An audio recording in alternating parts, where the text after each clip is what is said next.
नमस्कार, मैं Mahesh Kumar the warrior YouTube channel में आपका स्वागत करता हूं। आज हम लोग भारतीय संविधान के राज्य नीति निर्देशक सिद्धांत के बारे में पढ़ेंगे। एक राज्य नीति निर्देशक सिद्धांत कैसे एक बेहतर राज्य की स्थापना का मार्ग प्रशस्त करता है, मजबूत करता है और कैसे एक कल्याणकारी राज्य की स्थापना करता है, उनके बारे में जानेंगे। तो चलिए वीडियो को स्टार्ट करते हैं। राज्य नीति निर्देशक सिद्धांत का वर्णन भारत के संविधान में भाग 4 में वर्णन है और इसका वर्णन संविधान के अनुच्छेद 36 से लेकर के 51 तक नीति निर्देशक सिद्धांत का वर्णन किया गया है। राज्य के नीति निर्देशक सिद्धांत को भारत के संविधान में आयरलैंड के संविधान से लिया गया है और राज्य नीति निर्देशक सिद्धांत को न्यायालय के द्वारा लागू नहीं किया जा सकता है। जैसे मौलिक अधिकार का हनन होता है तो आप मौलिक अधिकार को लागू कराने के लिए न्यायालय का दरवाजा खटखटा सकते हैं, लेकिन इसे न्यायालय द्वारा लागू नहीं किया जा सकता है। अब एक राज्य नीति निर्देशक सिद्धांत का कार्य क्या है? एक कल्याणकारी राज्य की स्थापना करना, यानी एक लगातार विकास के कार्य को करते रहे एक ऐसे राज्य की स्थापना करना। अब तो चलिए जानते हैं अनुच्छेद 36 क्या कहता है। इसमें राज्य की परिभाषा का वर्णन है। अनुच्छेद 36 में राज्य की परिभाषा का वर्णन किया गया है। अनुच्छेद 37 में सिद्धांत का लागू होना अनिवार्य, यानी जो राज्य नीति निर्देशक सिद्धांत है उसमें जो भी सिद्धांत है उस सिद्धांत को अनिवार्य रूप से लागू करना। अनुच्छेद 38 सामाजिक, आर्थिक एवं राजनीतिक न्याय के लिए राज्य द्वारा सामाजिक व्यवस्था किया जाएगा, यानी सामाजिक, आर्थिक और राजनीतिक न्याय के लिए राज्य द्वारा व्यवस्था किया जाएगा। अनुच्छेद 39 इसमें 3 पॉइंट हैं। पहला पॉइंट क्या कह रहा है? समान कार्य के लिए समान वेतन, यानी कोई महिला हो या पुरुष हो, जब महिला और पुरुष दोनों समान कार्य कर रहा हो तो दोनों को समान वेतन मिलना चाहिए। सार्वजनिक धन सार्वजनिक हित का साधन हो, यानी जो सरकारी धन होगा, सरकारी संपत्ति होगा, उस संपत्ति और धन का प्रयोग या उपयोग सार्वजनिक हित का साधन बने। ऐसा ना कि किसी एक व्यक्ति का या दो व्यक्ति का सरकारी संपत्ति या सरकारी धन का इस्तेमाल कर रहा हो। धन का समान वितरण, यानी राज्य को एक ऐसे कानून या ऐसे व्यवस्था करनी चाहिए कि जो भी राज्य की संपत्ति होगी या देश की संपत्ति होगी, धन होगी, किसी एक व्यक्ति के पास या कुछ व्यक्ति के पास धन जमा नहीं होना चाहिए और नहीं तो गरीबी और अमीर के बीच का जो फासला है वो लगातार बढ़ता जाएगा। तो अनुच्छेद 39 का जो गौ कह रहा है कि धन का समान वितरण हो, यानी सभी लोग समान रूप से लगातार तरक्की करें। ग्राम पंचायतों का गठन, अनुच्छेद 40 में ग्राम पंचायतों के गठन का वर्णन है ताकि ग्राम पंचायत के गठन से गांव का विकास का मार्ग मजबूत हो और जब तक गांव विकास नहीं होगा तब तक देश का विकास कैसे होगा।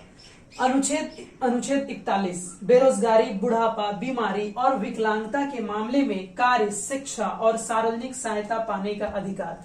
अब कुछ दशा में जैसे कोई बेरोजगार है, कोई बुढ़ापा है, कोई बूढ़ा है, कोई बीमार व्यक्ति है या कोई विकलांग है, तो ऐसे मामले में वो काम पाने का अधिकार या शिक्षा या सार्वजनिक सहायता पाने का अधिकार उसके पास है।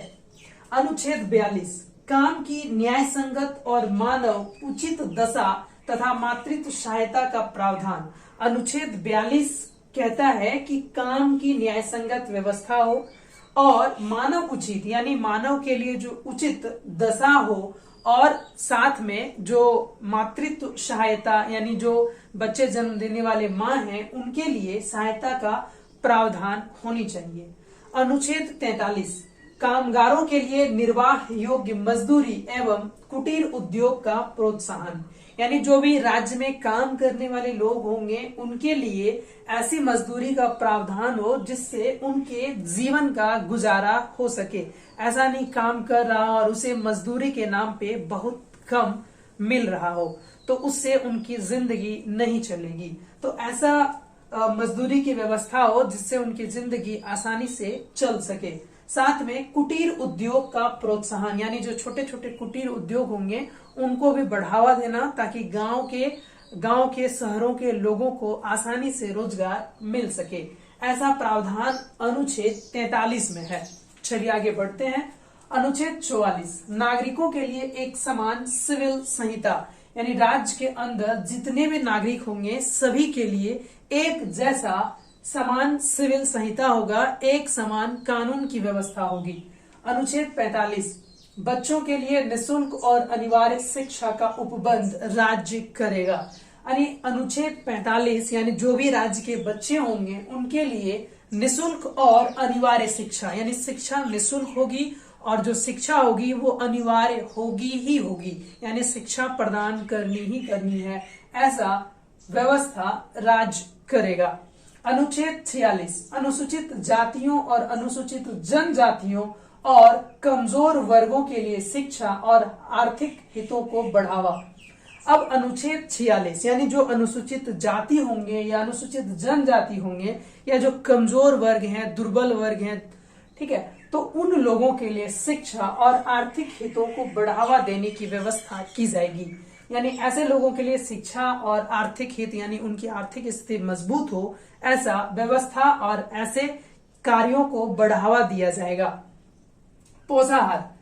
पोषाहार अनुच्छेद 47, पोषाहार स्तर, जीवन स्तर को ऊंचा करने तथा लोक स्वास्थ्य सुधार करना राज्य का कर्तव्य होगा। यानी किस तरह से लोगों को पोषण स्तर को अच्छा किया जाए, यानी कुपोषण से बचाया जा सके, बीमार होने से बचाया जा सके, ऐसा व्यवस्था करेंगी राज्य सरकार।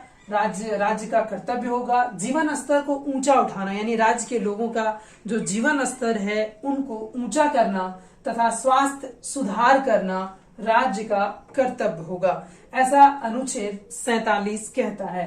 अनुच्छेद 48, कृषि एवं पशुपालन संगठन, यानी कृषि के लिए और पशुपालन के लिए राज्य सरकार व्यवस्था करेगी कैसे कृषि को बढ़ावा देना है और कैसे पशुपालन को बढ़ावा देना है। अनुच्छेद 49, राष्ट्रीय महत्व के स्मारकों, स्थानों और वस्तुओं का संरक्षण, यानी जो राष्ट्रीय महत्व के होंगे, यानी जो राष्ट्रीय महत्व को दर्शाता हो, देश के वैल्यू को बढ़ाता हो, तो ऐसे स्मारक चिन्ह जो भी होंगे, जो स्थान होंगे या जो वस्तु होंगे उनको संरक्षण प्रदान किया जाएगा, सुरक्षा प्रदान किया जाएगा। अनुच्छेद 50, कार्यपालिका एवं न्यायपालिका का पृथक्करण। अनुच्छेद 50 कहता है कि जो कार्यपालिका होगी और जो न्यायपालिका होगी वो दोनों अलग अलग होंगे और दोनों का कार्य अलग अलग करेंगे। अनुच्छेद 51, अंतर्राष्ट्रीय शांति और सुरक्षा की अभिवृद्धि, यानी जो अंतर्राष्ट्रीय शांति को बढ़ावा मिलनी चाहिए और सुरक्षा को भी बढ़ावा मिलनी चाहिए। उम्मीद है कि ये वीडियो आपको अच्छा लगा होगा और अगर ये वीडियो अच्छा लगा हो तो वीडियो को लाइक करें, चैनल को सब्सक्राइब नहीं किए हैं तो सब्सक्राइब करें और वीडियो को अपने साथियों के साथ शेयर भी करें। धन्यवाद। जय हिंद, जय भारत।